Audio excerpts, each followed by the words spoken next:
अयोध्येत 22 जानेवारी रोजी श्रीराम मंदिराचं लोकार्पण आणि मूर्ती प्रतिष्ठापना सोहळा होणार आहे। हा सोहळा कागलमध्ये लोकोत्सव म्हणून साजरा केला जाणार आहे। यानिमित्त विविध कार्यक्रमांचं आयोजन करण्यात आल्याची माहिती नामदार हसन मुश्रीफ यांनी दिली।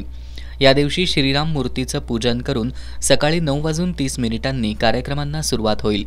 यावेळी महाराष्ट्रातील नामवंत भजन सम्राट गायक बाळासाहेब वाईकर, गायक डॉक्टर नीरज लांडे, प्रसिद्ध तबलावादक ओंकार दळवी, पखवाजवादक ओंकार दळवी यांच्या चक्री भजनाची जुगलबंदी होईल।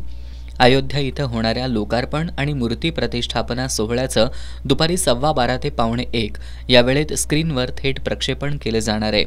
त्याचबरोबर खुपीर येथील 200 वारकऱ्यांमार्फत अखंड टाळ मृदंगाचा गजर आणि फुलांचा वर्षाव केला जाणार आहे। 1,00,000 कुटुंबांना अयोध्येतील श्रीरामांचा फोटो असलेली कापडी पिशवी घरपोच केली जाणार असल्याचं नामदार मुश्रीफ यांनी सांगितलं। सायंकाळी 6 वाजता महाराष्ट्रातील प्रसिद्ध गायिका मंजुषा पाटील कुलकर्णी यांचा अभंगरंग भजनाचा कार्यक्रम होणार आहे। या कार्यक्रमांना कागलकरांनी मोठ्या संख्येने उपस्थित राहण्याचं आवाहन करण्यात आलंय।